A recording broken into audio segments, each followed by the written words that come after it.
Good morning students, English with mushroom channel में एक बार फिर से आपका स्वागत है। यदि आपने मेरे इस चैनल को सब्सक्राइब नहीं किया तो सबसे पहले आप मेरे इस चैनल को सब्सक्राइब कर दें और साथ में बेल आइकन को प्रेस करें ताकि मेरे लेटेस्ट वीडियो आपको टाइम पर मिलते रहें।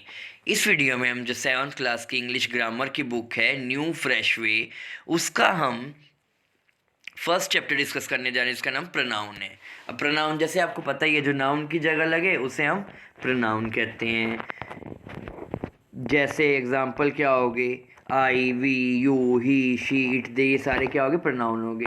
नंबर 1 जो है इसमें काइंड अगर हम देखें प्रोनाउन के तो फर्स्ट है पर्सनल प्रोनाउन। पर्सनल प्रोनाउन जो होते हैं जो पर्सन के बारे में बताते हैं। फर्स्ट पर्सन हो गए आई और वी, जैसे मैं और हम हो गए, यानी मैं हो गया, हम हो गया, हमारे लिए तो फर्स्ट हो गए, हम सबसे पहले प्रायोरिटी होगी। सेकंड पर्सन तुम हो गए मेरे लिए, जिससे मैं सामने वाले से बात कर रहा हूँ, वो सेकंड हो गया। और थर्ड नंबर पे भी कोई और तो थर्ड नंबर पे आएगा ना, जैसे ही हो गया, शी, इट हो गया, दे हो गया, वे हो गए, यानी दे का मतलब वे होता है, ही, शी, इट, वह हो गया। तो ये सारे हमारे लिए क्या होते हैं, थर्ड पर्सन होते हैं। तो I, we first person, you second person यानी तुम, और थर्ड पर्सन वे हो गए, ही, शी, इट या दे। इसमें नॉमिनेटिव केस ये है। बाकी पॉजेसिव केस में माइन यानी मेरा हो गया, अवर हमारा, योर तुम्हारा, हिज हर, हिज जो होता है वो लड़के के लिए लगेगा और लड़की के लिए हर लगता है। देयर उनका, तो ये ऑब्जेक्टिव केस है, me, us, you, him, her, it, them. ठीक है। यूज़ ऑफ पर्सनल प्रोनाउन के यूजेस हम देखेंगे। नंबर 1 जो यूजेस है वो है कि हमने सेम नंबर और सेम जेंडर ही यूज़ करना होता है। जैसे अगर सिंगुलर है तो हमने सिंगुलर ही प्रोनाउन यूज़ करना है। जैसे सर्वेंट है तो हमने यहाँ पे ही लगा दिया, अगर सर्वेंट्स हो जाता तो दे लगा देते। प्लेयर्स है तो हमने दे लगाया ना, the players have come, they will start the game. Lady के लिए हमने शी लगाई क्योंकि सिंगुलर है, the lady is kind, she will help you. The toy is expensive, जो खिलौना है ना वो एक्सपेंसिव, अभी सिंगुलर है तो हमने निर्जीव के लिए क्या लगाना होता है, इट लगाना होता है। कीप इट विद केयर, अगर टॉयज आ जाता तो बहुत सारे, तो कीप देम कर देते हम। ठीक है। द मैंगोज वर, प्लूरल है तो हमने देम लगाया, द मैंगोज वर सोर। अब जो निर्जीव है उसके लिए भी हमने प्लूरल के लिए देम ही लगाना होता है, I didn't like them. Next rule क्या है, when a pronoun is the object of a verb और preposition it must be in objective case. अब जब एक प्रोनाउन होता है वो किसी वर्ब या प्रेपोजिशन का ऑब्जेक्ट हो तो हमने ऑब्जेक्टिव केस ही यूज़ करना है। ठीक है। जैसे अभी ये बिटवीन है, लेट है, बिटवीन क्या है हमारे यहाँ पे प्रपोजिशन है, तो भाई बिटवीन यू एंड मी, इसमें शी गलत लिखा हुआ है तो यहाँ पर क्या आना चाहिए, आई या मी, यू आर डिसोनेस्ट लगा देंगे हम, भाई मेरे और तुम्हारे में तुम डिसोनेस्ट हो, यू आर डिसोनेस्ट। लेट मी गो, मुझे जाने दो। द कॉम्प्लीमेंट, तो इसमें हमने क्या यूज़ किया था, हमने इसमें ऑब्जेक्टिव केस यूज़ किया था। द कॉम्प्लीमेंट होता है जो समय सेंटेंस को पूरा करे, जो हमें ये बताया कि किस चीज़ के बारे में, इट इज़ मी, कौन है, मैं हूँ, इट इज़ आई। सो इसमें हमने एक ये क्या है कि इसमें हमने मी नहीं लगाना है, इट इज़ मी नहीं होता है, इट इज़ आई होता है, क्योंकि हमें हमेशा नॉमिनेटिव केस यूज़ करना है जब भी कोई कॉम्प्लीमेंट आ जाए। तो इट्स मी रॉन्ग होता है, ये हमारा एरर है, यहाँ पे हमने इट इज़ आई लगाना है। Who is there, it is I, क्योंकि यहाँ पर रूल है, रूल के अकॉर्डिंग कॉम्प्लीमेंट में हमेशा ही हमने नॉमिनेटिव केस लगाना है। तो it is I will correct, it is me गलत हो जाएगा। ठीक है, इट इज़ आई बोलना है आपको। The nominative case of pronoun is used after than, जब भी देन आ जाए तब भी हमने नॉमिनेटिव लगाना है। जैसे इज वाइजर देन आई होगा, मी नहीं हो सकता, गलत है, अगर मी कर देते हैं तो क्या होगा, आई आएगा। यू आर एज टोल, जहाँ एज भी आ जाए वहाँ पे भी हमने ही लगाना है। ठीक है, you are as tall as he, तो यहाँ पे हमने नॉमिनेटिव केस लगाना होता है, कहाँ पर, एक तो देन और एक एज में, और एक कहाँ पर जब कॉम्प्लीमेंट हो, तो सभी में हमने नॉमिनेटिव केस यूज़ करना होता है। ये हमारे रूल्स हमें याद करने हैं पर्सनल प्रोनाउन के बारे में। अब हम इट का यूज़ देखते हैं। भाई इट का यूज़ हम कहाँ करते हैं, इट का हम लाइफलेस, मतलब जिनमें जीवन नहीं होता ना उसके अंदर हम इट का यूज़ करते हैं। जैसे एनिमल में, जहाँ पे हमें सेक्स ना पता हो, यानी मेल है या फीमेल हो, या उसमें उनकी इंपॉर्टेंस ना आ रही हो, या छोटे बच्चे के लिए, बेबी के लिए भी हम, जहाँ पर हमें पता ना हो कि लड़का है लड़की है, तो उसके लिए हम इट यूज़ कर सकते हैं। जैसे दिस इज़ ए बुक, भाई मैंने कहा है कि जिनमें जान नहीं होती है, ये जानवर है, उनके लिए हमने इट लगाना है, तो दिस इज बुक। अब बुक निर्जीव होती है तो इट इज़ इंटरेस्टिंग है, इंटरेस्टिंग है, इट लगा दिया हमने। दैट इज अ डॉग, वह एक कुत्ता है। And it bark too much, बड़ा ज़्यादा भौंकता है। The baby is crying, it must be hungry, भाई बच्चा रो रहा है तो हम बच्चे के लिए यहाँ पे इट लगाया है, क्योंकि हमें यहाँ डिटरमाइन है कि फीमेल है या मेल है।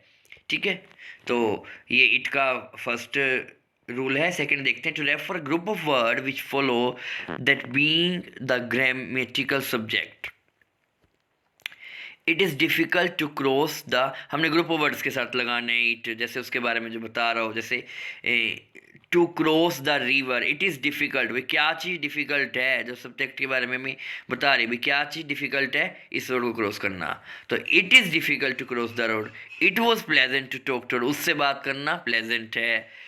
It was pity that he didn't help you, भाई ये पीटी की बात है, भाई उसने तुम्हारी मदद नहीं करी है, भाई दया आ रही है मुझे तो। दैट यू आर फेल्ड, बड़ी स्ट्रेंज बात है, तो यू आर फेल, तो ये हमने क्या करना है, सब्जेक्ट के रूप में हम इसका यूज़ करेंगे इट का यहाँ पर, जो ग्रुप ऑफ वर्ड के लिए सब्जेक्ट का काम करता है। That being the grammatical subject, वहाँ पर हमने ये यूज़ करना है। जैसे क्रॉस द रोड डिफ़िकल्ट है, इट इज़ डिफ़िकल्ट, भाई क्या डिफ़िकल्ट है, यह डिफ़िकल्ट है इस रोड को क्रॉस करना, तो यहाँ पे सब्जेक्ट का काम कर रहा है। टू रेफर बैकवर्ड और forward to identify somebody something, किसी चीज़ को आइडेंटिफाई करने के लिए भी हम इसमें यूज़ करते हैं समबडी या समथिंग, किसी चीज़ के लिए।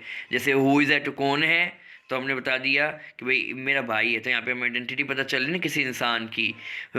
वट इज़ किस तरह की नॉइज़ है, तो समथिंग के बारे में बता रहे, तो it is the storm, identify somebody and something. Next rule जो है fourth, in sentences dealing with weather, जिसमें वेदर की बात कर रहे हो, टाइम की डिस्टेंस की बात कर रहे हो, जैसे वेदर सनी है, रेनिंग है, और टाइम मॉर्निंग का है, तो 7 o'clock है, संडे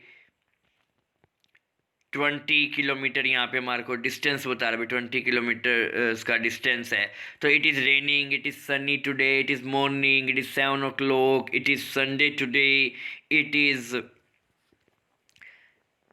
20 किलोमीटर टू इंदौर, भाई 20 किलोमीटर पड़े हैं इंदौर पहुंचने में।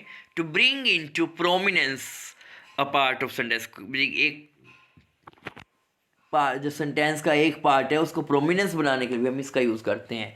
इट वाज सुरिंदर, भाई सुरिंदर ही था, हु हेल्प्ड हिम, जिसने मदद की। It was the final game, भाई वो फाइनल गेम था, इसको प्रोमिनेंस बता देना, भाई फाइनल ही गेम था, दैट आई वॉन्ट, जो मैंने जीता है, भाई सुरिंदर था जिसने मेरी मदद की है, जिसने उसकी है मदद की है। तो ये प्रोमिनेंस देने के लिए भी हम इसका यूज़ करते हैं। मैंने और क्या बताया था, वेदर और टाइम और डिस्टेंस के लिए यूज़ करते हैं। और किस लिए का यूज़ करते हैं, समबॉडी, वे किसी चीज़ को आइडेंटिफाई करने के लिए, किसी इंसान को आइडेंटिफाई करने के लिए, या ग्रामेटिकल सब्जेक्ट के रूप में भी इसका यूज़ करते हैं। और क्या इसका है, लाइफलेस थिंग के साथ हम इसका यूज़ करेंगे, एनिमल्स के साथ करेंगे, और जहाँ में सेक्स डिटरमाइन ना हो, जैसे छोटे बच्चे के लिए इसका यूज़ करेंगे। Now next is possessive pronoun. Possessive क्या होता है, जो हमारे अधिकार को बताते हुए, जो चीज़ आपकी है, आपके पोजेशन को बताते हुए, ये आपकी चीज़ है, जैसे मेरा पेन है, मेरा घर है, मेरे दोस्त हैं, हमारा दोस्त है, हमारा घर है, तो योर तुम्हारा हो गया, हिज हो गया, उसका हो गया। शी का क्या आएगा, हर्ज आ जाएगा, इट का इट्स हो जाएगा, और दे का देयर देयर्स हो जाएगा। इट्स जो है उसमें एक ही केस होता है, दोनों में नहीं आएगा। ठीक है, द फॉर्म माई, ये जो है ना, इसमें क्या होता है कि दो पॉजेसिव फॉर्म है, हमने जैसे कि अभी बताया ही है। तो ये जो पहली वाली है वो तो एडजेक्टिव की होती है, और जो दूसरी वाली है वो प्रोनाउन की है। जो पहली वाली फॉर्म है ना, माई, अवर, यूअर, हिज, हर, इट, ये तो सारे क्या हो गए, एडजेक्टिव हो गए। ठीक है, ये पॉजेसिव एडजेक्टिव होते हैं, आपके पोजेशन को बताते हैं, आपके अधिकार को बताएंगे एक एडजेक्टिव के रूप में। और जो बी पार्ट में है वो सारे प्रोनाउन हैं, जैसे mine, ours, yours, his, hers, theirs, ये सारे प्रोनाउन होते हैं, और इट्स का कोई प्रोनाउन नहीं होता है। देखिए एडजेक्टिव कैसे हैं,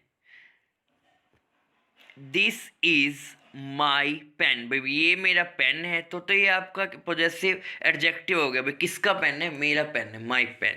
दिस पेन इज माइन, ये पेन मेरा है। तो ये प्रोनाउन के रूप में हमें ऐसे लिखना होता है, दिस इज माई पेन। तो क्या हो गया, एडजेक्टिव हो गया। और दिस पेन इज माइन क्या हो गया, यहाँ प्रोनाउन का काम करेगा। ये चीज़ याद रखनी है। जब आप पहले वर्ड लगा देते हो ना, कि जैसे these are your book, this is my pen, तो एडजेक्टिव होते हैं। लेकिन जब आप लास्ट में लगाते हैं, जैसे these books are yours, this pen is mine, तो आप इसको प्रोनाउन के रूप में यूज़ करते हैं। हिज जो है ना, वो पॉजेसिव, एडजेक्टिव और प्रोनाउन दोनों में सेम ही यूज़ होता है। ठीक है, जैसे this is his umbrella, this umbrella is his. जब मैंने आपको भी बताया है कि एडजेक्टिव है तो उसमें पहले लगाते हैं, जैसे हिज अम्ब्रेला, लेकिन उसमें क्या करते हैं, जो अम्ब्रेला वो पहले आ जाएगा, दिस अम्ब्रेला इज हिज। ये प्रोनाउन के रूप में हम यूज़ करते हैं। इसको आपने अच्छे से पढ़ना है, याद करना है। Next is third and fourth, reflexive and emphatic pronoun. Reflexive pronoun और एम्फेटिक प्रोनाउन, दो प्रोनाउन हम कर रहे हैं। इसके अंदर दोनों देखने में एक जैसे ही होते हैं, जैसे हिमसेल्फ, हरसेल्फ, अवरसेल्व्स। जब प्लूरल है तो सेल्व्स वर्ड यूज करना है, सिंगुलर है तो सेल्फ यूज करना है। ठीक है, ही हर्ट हिमसेल्फ, उसने खुद को चोट पहुंचा ली। In this sentence the pronoun himself function, himself का मतलब होता है खुद को, स्वयं को। तो उसने खुद को चोट पहुंचा ली, इस यहाँ पे ऑब्जेक्ट का काम कर रहा है। It refer back to same person, उसी पर्सन की बात कर रहे हैं। It reflect the speaker, so to speak its reflect. जब स्पीकर की बात की जाए, स्पीकर को रिफ्लेक्ट कर रहा हो ना, तो रिफ्लेक्सिव प्रोनाउन होता है भाई मैं, उसने खुद को ही चोट पहुंचा ली। हेयर मोर एग्जाम्पल भी देख सकते हैं हम, जैसे आई एन्जॉयड माई सेल्फ, मैंने इंजॉय किया। We enjoyed ourself at the theatre, theatre में हमने एन्जॉय किया।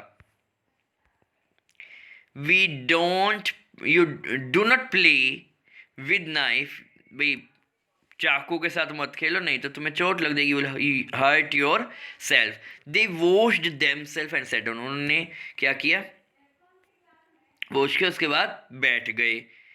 Read the following sentence, I myself posted the letter, I posted the letter myself. ठीक है, इन दोनों ही सेंटेंस के अंदर हमने वो सेंटेंस में क्या किया है, माई सेल्फ यूज़ किया है। The pronoun myself emphasise the fact and I and no one else posted the letter. In such case the self pronoun are called emphatic. क्या होता है, जिसके अंदर हमने जब चीज़ पे जोर दिया हो कि भाई मैंने ये खुद ही काम किया है, myself posted the letter, I posted the letter myself. जब हम किसी बात पे जोर दे के कहें ना, तब हमारा एम्फेटिक प्रोनाउन होता है। Here are some more examples, जैसे nobody do it for us, किसी ने भी ये nobody will do it, कोई भी हमारे लिए नहीं करेगा, हमें खुद ही करना चाहिए। Must do it our self, हमें खुद ही करना पड़ेगा ये।